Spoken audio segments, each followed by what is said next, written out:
Alright, so this is The Lightning Thief by Rick Riordan. This is one of my favorite books ever. I've read it so many times.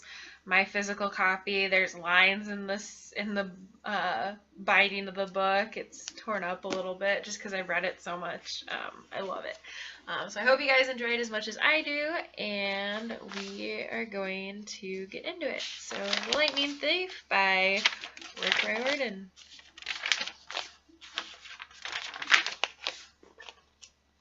Chapter 1. I accidentally vaporized my pre-algebra teacher. Look, I didn't want to be a half-blood. If you're reading this because you think you might be one, my advice is close this book right now. Believe whatever lie your mom or dad told you about your birth and try to lead a normal life. Being a half-blood is dangerous. It's scary. Most of the time, it gets you killed in painful, nasty ways. If you're a normal kid reading this because you think it's fiction, great. Read on. I envy you for being able to believe that none of this ever happened. But if you recognize yourself in these pages, if you feel something stirring inside of you, stop reading immediately. You might be one of us. And once you know that, it's only a matter of time before they sense it too. They'll come for you. Don't say I didn't warn you. My name is Percy Jackson. I'm 12 years old. Until a few months ago, I was a board student at Yancey Academy, a private school for troubled kids in upstate New York. Am I a troubled kid? Yeah, you could say that. I could start at any point in my short, miserable life to prove it. But things really started going bad last May when our 6th grade class took a field trip to Manhattan, 28 mental case kids and 2 teachers on a yellow school bus heading to the Metropolitan Museum of Art to look at ancient Greek and Roman stuff. I know it sounds like torture. Most Yancey field trips were. But Mr. Brunner, our Latin teacher, was leading this trip, so I had hopes. Mr. Brunner was this middle-aged guy in a motorized wheelchair. He had thinning hair and a scruffy beard and frayed tweed jacket, which always smelled like coffee. You wouldn't think he'd be cool, but he told stories and jokes and let us play games in class. He also had this awesome collection of Roman armor and weapons, so he was the only teacher whose class didn't put me to sleep. I hoped the trip would be okay. At least, I hoped that for once I wouldn't get in trouble. Boy, was I wrong. See, bad things happened to me on field trips. Like at my 5th grade school, when we went to Saratoga Battlefield, I had this accident with a Revolutionary War cannon. I wasn't aiming for the school bus, but of course I got expelled anyway. And before that, at my 4th grade school, when we took a behind-the-scenes tour of Marine World Shark Pool, I sort of hit the wrong lever on the catwalk and our class took an unplanned swim. And the time before that, well, you get the idea. This trip, I was determined to be good. All the way into the city, I put up with Nancy Bobbitt, the freckly, red-headed, kleptomaniac girl hitting my best friend Grover in the back of the head with chunks of peanut butter and ketchup sandwich. Grover was an easy target. He was scrawny. He cried when he got frustrated. He must have been held back several grades because he was the only 6th grader with acne and the start of a wispy beard on his chin.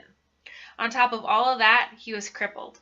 He had a note excusing him from PE for the rest of his life because he had some kind of muscular disease in his legs. He walked funny, like every step hurt him, but don't let that fool you. You should have seen him run when it was enchilada day in the cafeteria. Anyway, Nancy Bobbitt was throwing wads of sandwich that stuck in his curly brown hair, and she knew I couldn't do anything back to her because I was already on probation. The headmaster of the school had threatened me with death by in-school suspension if anything bad, embarrassing, or even mildly entertaining happened on this trip. I'm going to kill her, I mumbled. Grover tried to calm me down. It's okay. I like peanut butter. He dodged another piece of Nancy's lunch. That's it! I started to get up, but Grover pulled me back to my seat. You're already on probation, he reminded me. You know who will get blamed if anything happens. Looking back on it, I wish I'd decked Nancy Bobbitt right then and there. In-school suspension would have been nothing compared to the mess I was about to get myself into. Mr. Brunner led the museum tour. He rode up front in his wheelchair, guiding us through the big, echoey galleries, past marble statues and glass cases full of really old black and orange pottery. It blew my mind that this stuff had survived for 2,000, 3,000 years. He gathered us around a 13-foot tall stone column with a big sphinx on the top and started telling us how it was a grave marker, a stele, for a girl about our age. He told us about the carvings on the side. I was trying to listen to what he had to say because it was kind of interesting. But everybody around me was talking, and every time I told them to shut up, the other teacher's chaperone, Mrs. Dodds, would give me the evil eye. Mrs. Dodds was this little math teacher from Georgia who always wore a black leather jacket, even though she was 50 years old. She looked mean enough to ride a Harley right into your locker. She had come to Yancey halfway through the year when our last math teacher had a nervous breakdown. From her first day, Mrs. Dodds loved Nancy Bobofit and figured I was devil spawn.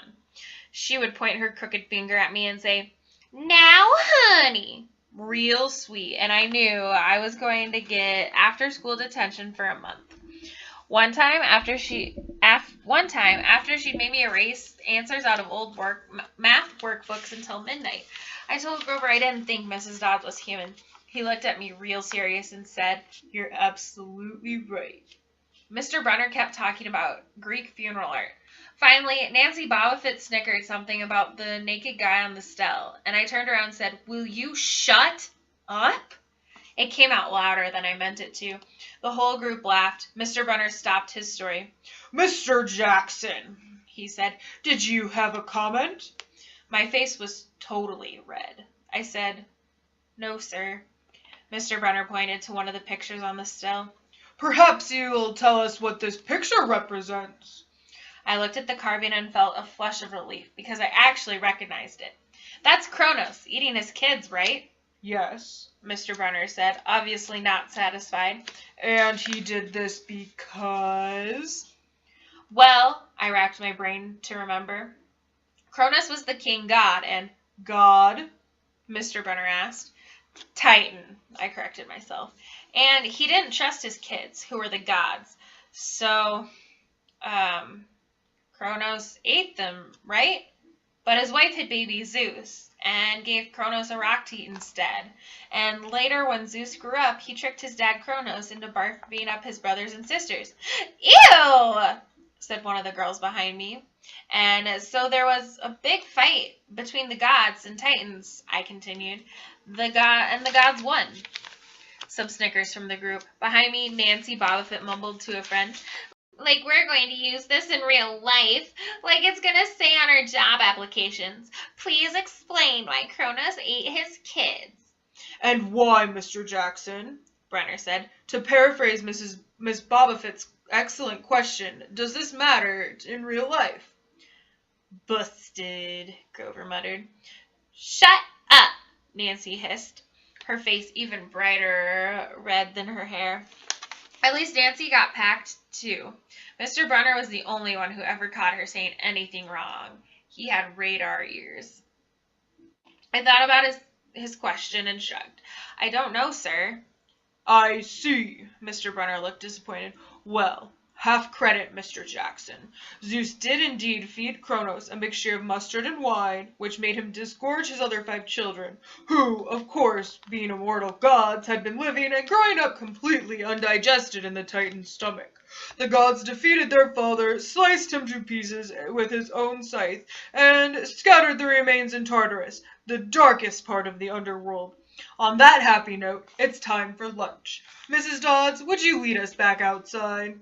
The class drifted off, the girls holding their stomachs, the guys pushing each other around and acting like doofuses. Grover and I were about to follow when Mr. Brunner said, "Mr. Jackson." I knew that was coming. I told Grover to keep going. Then I turned toward Mr. Brunner. "Sir?" Mr. Brunner had this look that wouldn't let you go, intense brown eyes that could have been 1,000 years old and had seen everything.